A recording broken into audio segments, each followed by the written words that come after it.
We really appreciate everyone being here this afternoon.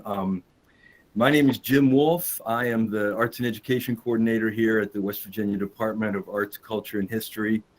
It's always a joy to get together with arts educators from around the state and to learn about what everyone is doing, but also to make people aware of additional opportunities that we learn about. And that's why we're really delighted to bring you together today with the folks from ChorusAmerica.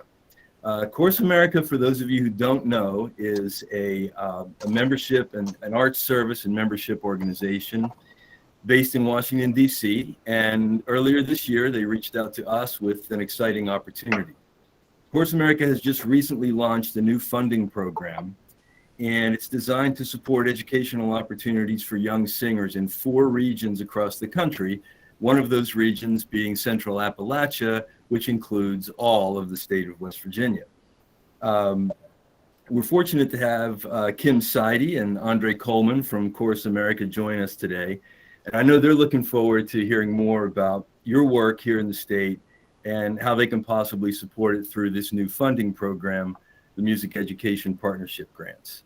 I want to say thank you also to the folks within our department here, Curator Randall Reed-Smith, and Jenna Green and Paul Neal from the arts staff who helped assemble this webinar and have also been working with Kim and Andre on the application process. So really appreciate everything that they've done to bring this group together today. Kim and Andre have prepared a short, it's a 30-minute presentation that we're going to play soon. And this is going to walk us through the basics of ChorusAmerica's grant guidelines, the timeline, application requirements, and then we've saved some time following the video presentation for a live Q&A if you have any questions, specific questions about the grant program for the ChorusAmerica team. And also, just to make it clear, this grant program is not a program of our department. It's not administered by the Department of Arts, Culture, and History. It's completely independent. We are absolutely happy to help you answer questions or to serve as a conduit, but it is a ChorusAmerica grant program. If you have any other questions or if you want to share more about your work with the program team, Kim and Andre will provide their contact information at the end of this webinar so that you can follow up directly with them.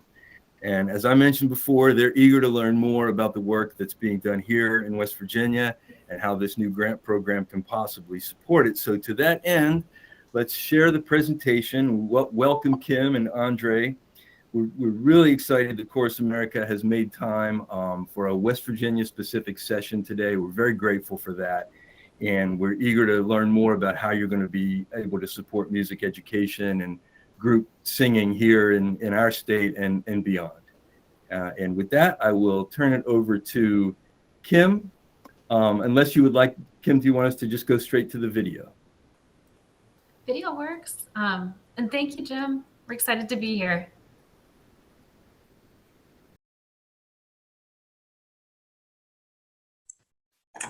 Good afternoon or good morning if you're joining us from the western part of the continent. We're so glad to have you learn more about ChorusAmerica's new Music Education Partnership Grants. And before we get started, just know if you do miss anything, we will be recording today's presentation for you to reference later. For those of you I don't know yet, my name is Kim Theodore Seide, and I am the Program Officer for Music Education Partnership Grants here at ChorusAmerica.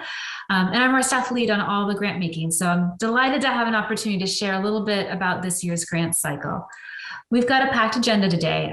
We've planned about a 30-minute presentation followed with some time for a live Q&A as needed. So feel free to join us for the bits that are most helpful. And then you'll also use the Q&A feature to send any questions you may have. Our team will also be monitoring the chat and can answer those questions as they come up. So just a heads up, here's our agenda for today. We're going to start first with an overview of ChorusAmerica and the new grant program. We'll then zero in on the program's goals, including our core values and guiding definitions, as well as the program timeline. Our team is then going to address the eligibility requirements, and then we'll dig in a bit deeper on the specifics of the application and how proposals will be evaluated, as well as how grant partners will be selected. And then we'll conclude with questions and some tips for first-time applicants. So with that in mind, I'm happy to provide a quick overview of Chorus America, which is a great place to start if we are new to you. For those of you who may not be members of Chorus America, we are a professional development, research, and advocacy organization for the choral field. Our mission is up on this slide here, and we are about 43 years old and headquartered in Washington, D.C. Our membership includes choruses of all types and budget sizes, professional, community, volunteer, symphonic, and children and youth choruses throughout North America. Currently, we serve about 6,000 conductors, board members, staff, and volunteers to help strengthen their ability to build strong, resilient organizations that foster quality choral performances and provide immeasurable community benefit. We serve the field with a wide array of online and hopefully one day soon in-person events, such as a week-long academy in choral and orchestral conducting, and of course, the annual conference. And on this slide here, you're going to see just some of our programs and offerings. We have a vast array of online resources, such as our COVID-19 page, articles, templates, more. And one of our newest programs, our music education grants, is really what we'll be focusing on today and today's discussion. So earlier this year, Chorus America was fortunate to receive a significant grant from a private funder to develop and create a re-granting program. This investment was made in our organization with the specific intent that Chorus America will award subgrants that increase access to choral music education in 4 different regions across the US and Canada. And more on those in a minute. We'll talk about those. One thing that's absolutely critical to this program, every grant distributed will fund a partnership or collaboration between a community organization and an elementary, middle, or junior high school or schools during the 22-23 school year. All projects selected for this program will both receive a grant award ranging from $15,000 to $50,000 and also participate in a peer learning network with their grantee cohort. In total, we are very excited to award over $900,000 this grant cycle. And that's really just a very broad overview of the grant program. At this time, I'd like to introduce our Associate Director of Philanthropy, Andre Coleman. He's going to share the goals and core values of this program. Thanks, Kim. As I hope you gather, the whole team at Chorus America is very excited about this new program. It's no secret that these have been difficult times for music educators, which is why we're so happy that this funding program will support increased access to singing-based music education, specifically for elementary, middle, and/or junior high school students, and cross-cultural learning and exchange, all while upholding the principles of access, diversity, equity, and inclusion. As we developed this new funding program, we were very fortunate to work with an incredible group of community advisors from across the continent, whose diverse experiences as educators, artistic directors, touring artists, grant makers, and arts administrators shaped this funding opportunity. Through our conversations with them, 3 core values were identified, which you'll see reflected throughout this grant program. These values guide the design and decision-making process for the Music Education Partnership grants. These values are community co-creation, meaning that we value the role students, schools, and parents, the entire music education ecosystem, can play in co-creating musical opportunities and collectively developing the artistic product. The second value is fostering cultural exchange. We know that singing can build community and be a bridge for empathy. We wanted to draw attention to valuing building mutually beneficial, long-term relationships between communities to share cultural and music traditions through singing. And finally, we felt it critical to recognize that the program strives to work towards repairing the damages caused by historic and systemic racism. We recognize that the inequities in music education are perpetuated by a history of systemic racism and economic disparities. We encourage applicants to consider how their work reflects a commitment to equity. In addition to the core values, we reference a good deal of specific terminology in the grant application and scoring rubric. I encourage you, if you've not already done so, to review the guiding definitions on our website. There, you'll gain an understanding of what we mean by access, diversity, equity, and inclusion. In particular, I'd like to also point out a couple of definitions that may inform your application and the project you choose to submit. When reviewing the guiding definitions, note our definition of choral music. We have intentionally defined it quite broadly and inclusively, and we welcome projects that teach musical traditions with origins from across the globe. I'd also like to point out that we do provide definitions of cross-cultural learning and cultural exchange. Note that cultural exchange can occur domestically and is not limited to international exchange, which can often be associated with that term. In the application, you'll be asked to reflect on your work serving historically marginalized communities. A full definition is on our website, but do note that this is referring to excluded social groups because of unequal power relations across various dimensions, including race, age, gender, physical or mental abilities, economic status, access to education, or living in isolated or economically distressed communities. Throughout the application, we also reference the terms BIPOC, or people of the global majority. We recognize BIPOC is a term increasingly being used to refer to people who identify as Black, Indigenous, or as a person of color. We use this term with people of the global majority interchangeably, since BIPOC individuals represent over 80% of the world's population, and people of the global majority centers identity less in relation to whiteness. Now that we've discussed the primary focus of the grants program, let's talk about how and when this program will be implemented. As you'll see from this slide, this grant program's timeline spans 5 stages. The RFP opened on November 15th and will close on January 28th, 2022 at 8 p.m. Eastern. During this time, you can visit our grant portal and submit your organization or school's application, responding to the narrative questions in written or audio format. During the initial screening stage, ChorusAmerica staff will review submitted applications for completion and eligibility by February 18th. We will contact any applicants that may have submitted incomplete applications to help bring their applications to completion. Similarly, we will be in contact with applicants whose proposed projects do not meet the program's eligibility criteria in this timeframe.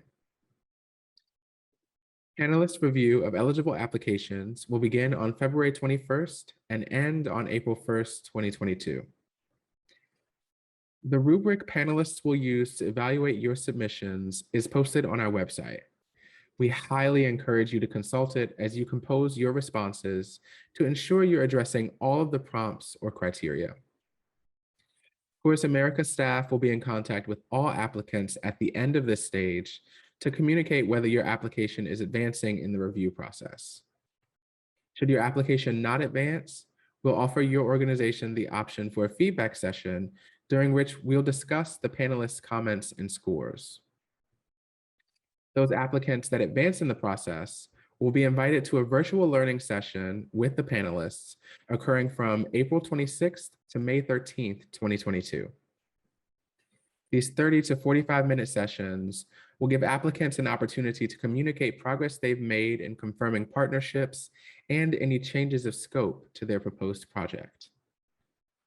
They'll also serve to give panelists the opportunity to ask any lingering questions they have about your application. The rubric for these virtual learning sessions will be made available about a month in advance. And as I mentioned earlier, we encourage you to review it before the session to make sure you're positioning your project for success in this process. At the end of this stage, panelists' scores will determine which applications will be awarded funding. We will communicate each applicant's status and formally announce all selected grant partners by the end of May 2022. Now, let's chat about eligibility.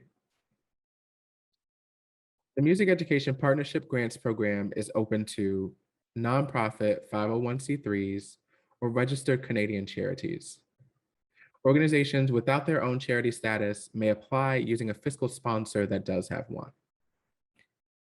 Schools may also be the lead applicants. This program has 4 identified areas of investment as seen in the map on this slide. Please visit our website for a breakdown of the specific states and counties that are eligible for funding in this inaugural grant cycle.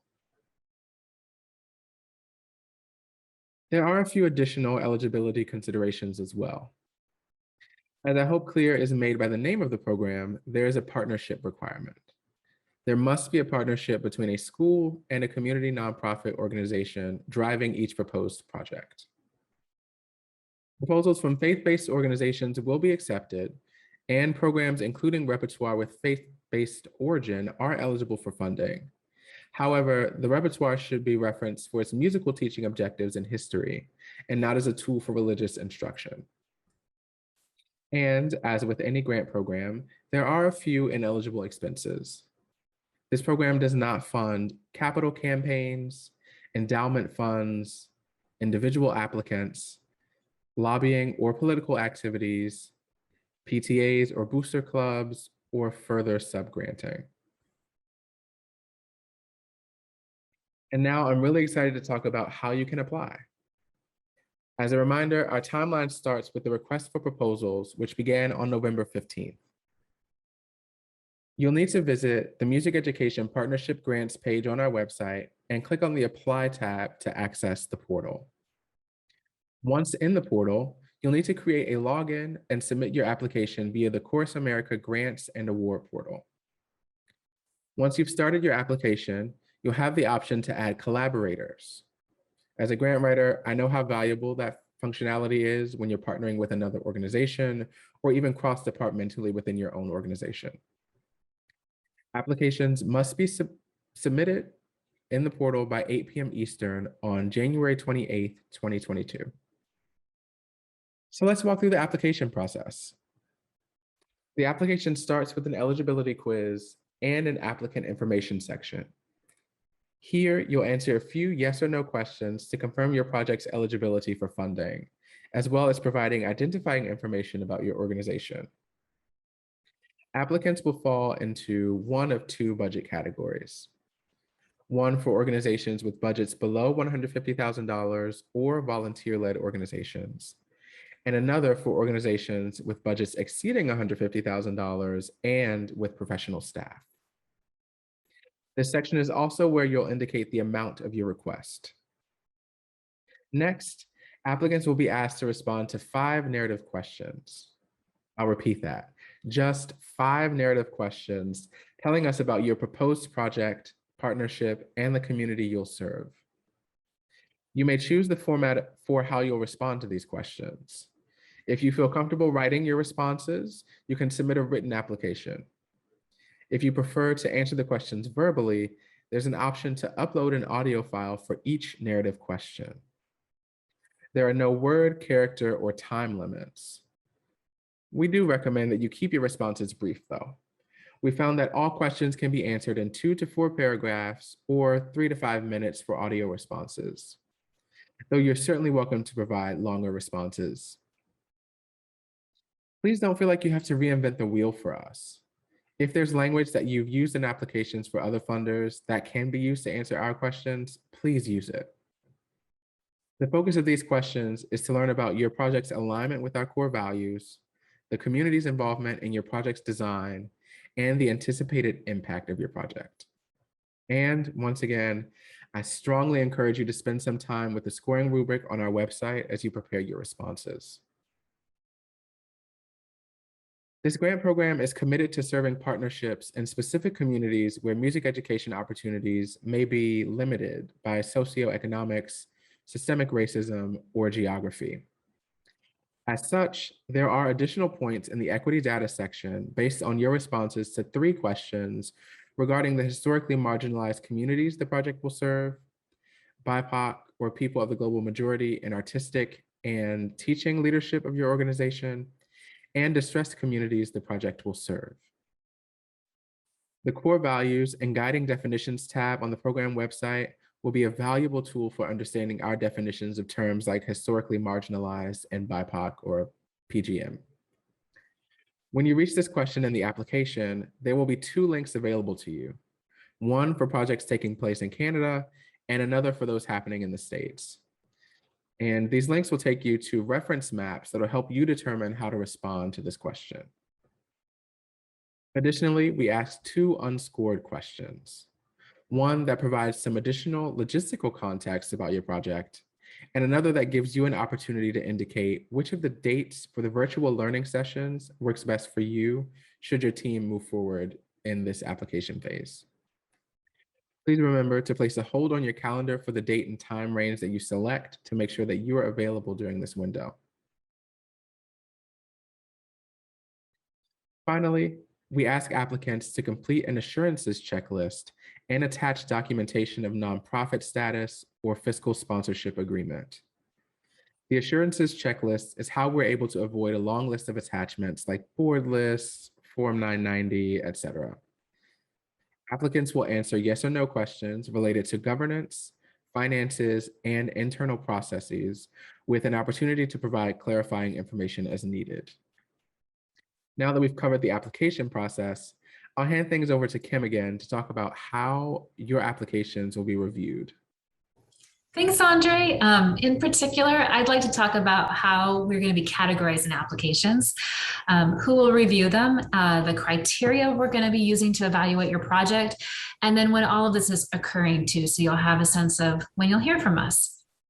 So as Andre mentioned, the applications will be reviewed by region and within each region by budget category.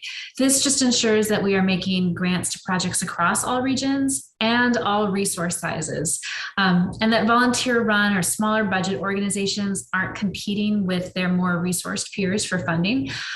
This full review process will take about 4 months. And as you can see, there's about 8 applicant pools, essentially in terms of when we cross-section by region and also budget size. As you'll see on this next slide, there are 3 evaluation phases: the staff review, panelist review, and the virtual learning sessions. Like Andre mentioned, that first phase is very minimal. Staff will just do an initial review to confirm eligibility, which will take place in early to mid-February. It's during this review, we'll also check to make sure your application is complete. Once staff has completed their reviews, panelists will then evaluate your application using the scoring rubric on our website. And the panel review will conclude by early April. The final review stage, we're going to talk about that one in a little bit more detail in a bit, but that's the virtual learning sessions, and those will conclude by mid-May. So who's going to be reviewing the applications? For the staff review, that's Andre and myself. We're the staff tasked with the initial review, which is to confirm eligibility and completeness. We'll be in touch with you by mid-February if we have any questions. And this is definitely one of those cases where no news is typically good news. So if you don't hear from us, that's totally okay. Your application is then going to be forwarded to the panel of individuals from across the US and Canada to review. And we'll talk in more detail about who those folks are in a bit, but just know that everyone participating as a panelist is required to participate in a training that addresses how bias and power dynamics can impact their review, as well as disclose any potential conflicts of interest. So that means your application cannot be reviewed by anyone that has a relationship to your project, like a donor or a board member or participant. In terms of who the panelists are, as mentioned, these are folks from across the US and Canada who will be helping us to learn more about your work and the impact you're having in your communities.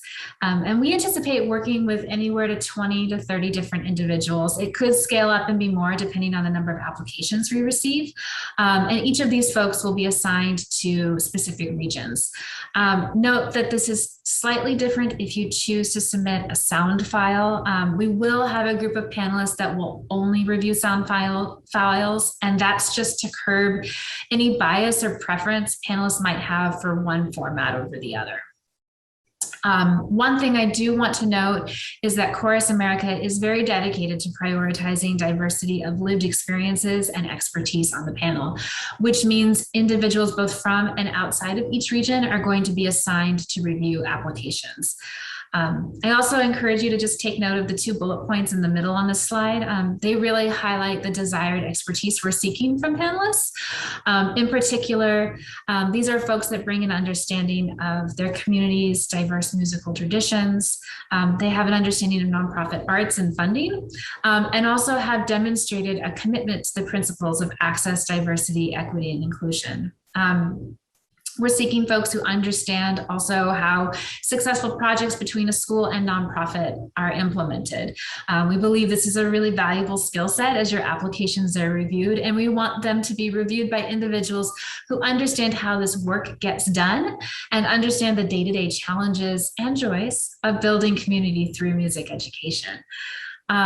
We will not be publishing panelist names during the actual review cycle, but we will share demographic information of the review panel as the process takes place. And then once grants have been fully reviewed and announced, that's when we will share panelist names. The panelist evaluation plays a really critical role in deciding which projects will be funded. To assist panelists, we've provided them, and also you, with the scoring rubric that they will use to evaluate your applications. If you've not done so already, this is the time where we say this again, just how important it is to review the scoring rubric. And as you'll see in the rubric, each question in the application ties directly to an evaluation section on the rubric. This rubric was largely informed and co-created in partnership with a group of community advisors who helped us develop this RFP, or request for proposals, and reflects the priorities we heard from this group, which are mainly project alignment, design, and impact. The full rubric allows for up to 100 points, but there is also an additional 30 points for equity data. And the equity data allows us to really prioritize our commitment to serving partnerships in specific communities where music education opportunities may be limited by socioeconomics, systemic racism, and or geography. I know Andre already talked about how to fill out your equity data, but just make sure that you also review this section of the rubric just to understand how points will be awarded. You may receive anywhere from 0 to 10 points for each category, the 3 categories being student population, leadership, and to the extent a community is kind of classified as distressed, which has to do with education levels, poverty, housing, employment, and income rates. So moving on to the next stage of the review process, in early April, you'll be contacted to receive an update on your application. The highest average scoring applications in each of those 8 categories, the by region and budget, will be invited to participate in a virtual learning session. And these virtual learning sessions are actually quite unique to many grant processes. They're becoming more common, but since they're still a little unique, I want to spend a little time talking about them. The focus of these virtual learning sessions is to confirm alignment with ChorusAmerica's core values and also understand what might have changed since you submitted your application in January. It's also an opportunity to get to know you and to understand how we can support your project through the peer learning cohort. Virtual learning sessions are going to be short. They're really only 30 to 45-minute conversations on Zoom with the panelists. And those are going to take place in either late April or early to mid-May, depending on which region you're assigned to and which region is assigned to which date. The plan is that there's a very high chance that if you are invited to the virtual learning sessions, you will be funded. But I really want to stress this. That is by no means a guarantee. You will need to score at least a 20 out of 50 total points available on the rubric that the panelists will be referencing. And that rubric will also include all the questions that you will be asked in the conversation, as well as the criteria that you will be evaluated on. Like in the first stage, the rubric and questions will be available to all applicants who are invited to this stage of the review process. We recognize that it takes time to prepare for something like this. So as such, even if your application is not funded, a stipend will be made available. We just want to be very respectful of your time. So just know that that is a part that is built into this process, even if your application is actually declined after this stage. After the final review phase is completed, this is the fun part. This is when we're ready to announce our grant partners. And we're aiming to have those announced and extend contracts in mid-May. Once the contract is signed, you will receive 60% of your grant award. That's when also we'll provide you with all the dates and requirements for participating in the peer learning cohort. The remaining, which just to kind of back up there, we're anticipating it being about 6 sessions total, in addition to participation in both our 22 and 23 conference. But we'll have all the dates for that once the grant awards are extended. The remaining 40% of your grant award will be provided in February of the 22-23 school year. And that's really the grant cycle in a nutshell. I'm sure there will be questions. And in fact, I want to encourage you to reach out if you have them. Our team is happy to help and support you during this application submission process. And along that vein, I have also included a slide here with our staff and contact information, as well as the types of questions that each member of our team is best positioned to answer. So please feel free to count on Andre and myself as resources here at ChorusAmerica. And I want to thank you for our interest in the Music Education Partnership Grants Program. Also, at this time, we encourage you, if you haven't already, to submit any questions you may have in the Q&A. And before we take those questions, we're happy to address some of the questions that were submitted ahead of time. Thank you to those who submitted those questions already. So let's start there. Hi, everybody. I think that we can go ahead and jump in with some of the questions that we received ahead of time. So Kim, I'm going to ask you, is there an emphasis on the number of students served, or would a program with fewer students served in depth also be considered? That's a really good question. And if you have questions, please feel free. I know we referenced the Q&A in the video. That's because it was formatted for Zoom, but feel free to put it in the chat on this format in Google Meet. But that question about breadth versus depth is really important. And this, just in my experience, having worked at other foundations and with panelists and applicants, is one that always gets asked from both panelists and applicants. And we have purposely tried to design a process that does not favor one versus the other.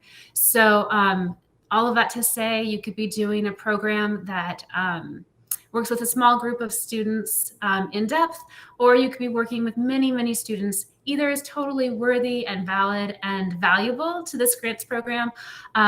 What I really encourage you to do is review how your application is going to be reviewed and what's going to be prioritized by reviewing that scoring rubric. The domains and kind of areas that you see in that scoring rubric are going to be the things that are prioritized by the panel when they review your application. I believe there is a place in the application to talk about how many students you will be serving, but that's more to just get a sense of scope. It's not something you will be necessarily evaluated on. And what happens if my application's declined? Will I be able to receive feedback? Yes, you will. That's a very, very good question.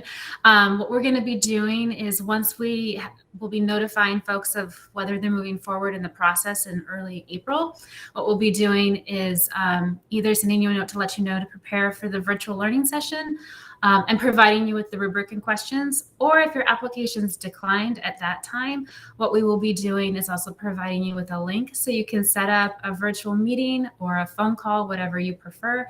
And during that time, that's when we can share the panelist scores and also any feedback that panelists might have had.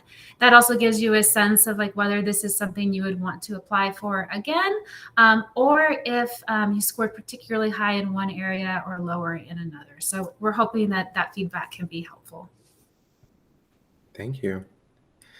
And we've got a question in the chat, which is, I think is a good question. It's from Mary, and she's wondering, do organizations for our area need to be from West Virginia, or can we, as a West Virginia school, work with an organization from Western Virginia? Oh, that is such a good question. So this is a little bit of a convoluted answer, but the main thing is that your impact needs to be within the regions that are served by this grants program. Western Virginia is part of that, and it is included in how the private funder that is funding this regranting program defines Central Appalachia. So, but what I would recommend that you do is review on our website the list of counties that are included. West Virginia is the only entire state that's included in that region. And then portions of other states are also included. So there's a whole list of counties that are part of Western Virginia that would be applicable and eligible. Really good question. I'm so glad that was asked. All right. It looks like Erin, I don't know if you can see her on your screen, but it looks like she's raising her hand. Oh, no, I can't see her. Hi, I do. It's sort of in correlation with Mary's question as well. Because we are West Virginia, and I'm looking through and seeing like the community partnerships. There aren't necessarily a lot of resources for many of us in terms of community partnerships. So when she said Virginia, I'm in Parkersburg, which is on the Ohio River. And there are other people on this call who are probably closer to Kentucky. And I know we'll look at those counties as well. But so if our nonprofit or school is located in West Virginia, our community partner, because we're going to have to search to find one, must also be in one of those counties. Is that what you were saying with that? No, it's more the students that you are serving need to be within those regions. Okay. So if, and I'm sorry, Mary, if I didn't actually answer your question the way I probably should have, it's more that the impact, so the students that are served need to be within that region. Your partner can be outside of that region. The applicant, it would be helpful to be within that region, but ultimately the impact and where you're going to be serving students needs to be within that region. So, wonderful. We just have to sometimes go really, really far to find, very like Pittsburgh, to find a partner. So just as long as we're serving the kids that are being served are in the county. Just wanted to clarify that. Okay. Such a good question. And I'm glad that was asked. I think that's something we can clarify on our website too. So thank you. Yeah. And it looks like Rebecca is asking, is a match required? No, this is hopefully, I mean, you're all muted, so I can't hear you cheering, but hopefully this is good news. No match is required, and actually no budget is required either. And that is simply because we understand that oftentimes these things change, particularly in 2020 and 2021. And so the idea being that you should have a sense of how you're going to spend the funds. And that's going to be an area that we'll talk about in more detail if you're invited back to a virtual learning session. But what we have heard from many nonprofits and many schools is oftentimes the budget requirement is a reason why they don't apply and becomes a barrier to applying. The other piece is once awarded a grant, there will also be this learning cohort that you're a part of. And the idea being that if there's support needed in developing a budget, that's when that support will be provided and will actually help you develop one once the grant has been provided. So no match requirement, and just a little clarification there too on the budget, which is hopefully good news. All right, and we've got a question from Allison. Is the program limited to students in 8th through 9th grade? Are high school students ineligible as part of an application? Yeah, so this grant program is actually focused primarily on the earliest learners. So really starting as early as kindergarten all the way through middle school and junior high schools. So that's why that 9th grade limit. So the focus of your project should be on serving students in that age and those grade ranges. High school students for this iteration of the grant program are not eligible as part of the project requirements. Thank you. Really good question. Yeah. Are there any other hands that I can't see? How do I see everybody? I'm only seeing like 6 of us. If you go, I think it's those 3 little dots. If you can check, you can change your layout there. There we go. Thank you for that. Yeah. All right, I'm not seeing any hands, so let me go to a question that we already received. Is there an opportunity to co-write a grant with a second nonprofit organization in our region? Yeah, this is a good question, and I just also want to kind of clarify here. If you are working with another nonprofit, of course, like certainly feel free to consult with any partners you plan on working with while you draft your application. That said, this is not a collaborative grant program per se, where there are 2 applicants per project. There is a partnership component, but it's not like there has to be 2 applicants per project. What instead what we're saying is one organization will need to be the fiscal agent and steward of the grant funds if awarded. And then you can certainly use your grant funds to pay for contract services for any partner you work with.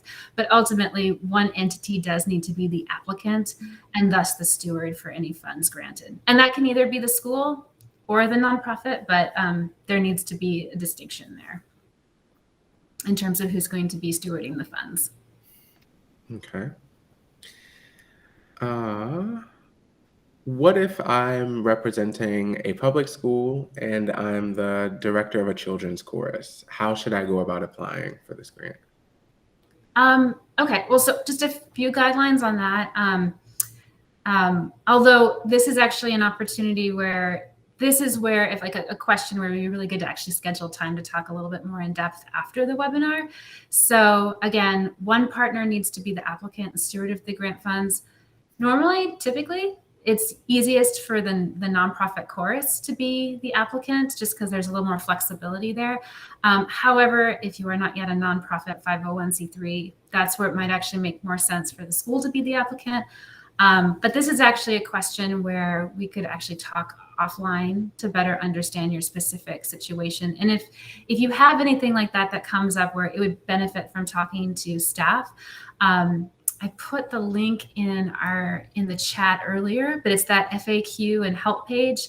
And there's actually an opportunity to click on a link there to schedule a time with myself to talk about your project a little bit more. So just know that that's an option as you go about putting your application together. Great. This is a reminder to drop some questions in the chat if you have them, or just go ahead and speak up. We're all just here looking at each other, so that's cool. Oh, we've got Jim. Yeah, hello. I've got a couple of questions that were sent to me by folks who weren't able to attend today. Oh, awesome. So if you don't mind, I'll relay a couple of those. Yep. One is that it sounds like from your presentation that you do expect to be able to offer the grant program again in future years. Is that true? I wouldn't say today yes for certain, but that is certainly our intention and our plans. Okay. Yeah. And another was that I think you addressed that a budget wasn't necessarily required. I think this was a question that was coming from someone who's in a relatively new nonprofit. And I'm sure we're basing this on their experience applying for other grants, including probably ours. They were wondering if the applicants need to provide an organizational budget or like multiple years of budget history, or if they're just getting started. Is that okay? Yeah, getting started is okay. What they will need to provide is, if they are a nonprofit organization, they will have to provide their 501c3 letter showing their nonprofit status. And if they're a school, they obviously don't have to do that. In the application, kind of in lieu of where you would normally submit an organizational budget, instead there's a series of questions. We're calling that the assurance checklist. And that talks about things related to governance. It talks about making sure you have enough working capital to support your project. So it's not going to take the form of attachments. It's going to take the form of just this yes or no questions and checklist. But in our attempt to do trust-based philanthropy here, we are going with this checklist instead of necessarily requiring documentation. Yeah, and I'll just add that in some of the conversations that we had as we were building this program, we learned that, organizations that are emerging, that are just getting their start, find themselves blocked from a lot of opportunities because they may not have years of financial statements to show. They may not have a finance person on staff that can make their budget perfect, but we're going to be here to help with that. Bring us your idea, And if it is funded through this cohort learning, we can work with you to make the budget what you need it to be. Thank you very much. And Andre, one other question. I mean, your response sort of leads to the other question that I had, which is kind of connected to the equity and access objectives. I mean, I just want to say, I think you all have done a tremendous job of providing a lot of detail and a lot of great information about the core values and the guiding definitions, and then the scoring rubric, and all that provides applicants, a tremendous amount of information. And yet, even at that, I think that, and I know this from working on a previous community or creative youth development focused grant program, sometimes if folks haven't had experience in writing those kinds of grants or don't consider themselves working within the umbrella of creative youth development, they see some of this kind of language, whether it's about historically marginalized or BIPOC or whatever it may be, and particularly if they're, let's say, in a rural area, they may initially just sort of respond and think that, well, this doesn't apply to our community. So I guess I'm just wondering if folks are developing project ideas and are wondering, even with all of the information that's been provided, about whether or not they're going to kind of be on the right track. Do you advise, is that something that they could connect with you all directly about to sort of go over those kinds of questions? Or what other advice could you give about that? Absolutely. If you have those specific concerns, there are options for you to set up time to speak individually with me or with Kim, just to make sure that we can be on the same page. I think that it is a rare situation that we would tell somebody that they should not apply if their project is eligible. And I think that in building some of these guidelines, these criteria, we said we knew that we were going to be serving West Virginia, and we may not find ethnically diverse communities, but we chose to deal with that by also focusing on socioeconomics. And so if you are working in an area in which there are a lot of people who fall below a certain point with their income, that can also benefit you in this process. So it's not just on racial makeup, it's also based on socioeconomics. Thank you. That's great. I appreciate that. Of course. Awesome. Well, I just want to say thank you to the whole team here at the West Virginia Department of Arts and Culture and History. Jenna, Jim, Paul, thank you. We feel very honored to be guests here, and an opportunity to kind of meet you through Google Meet, and hopefully one day soon in person as we begin this grants program and hopefully continue it as well. So just know a huge amount of appreciation from us. And if you have any questions or want to learn more about the grants program, please feel free to reach out. But thank you so much for joining us today. Thanks, everybody. Yeah, bye.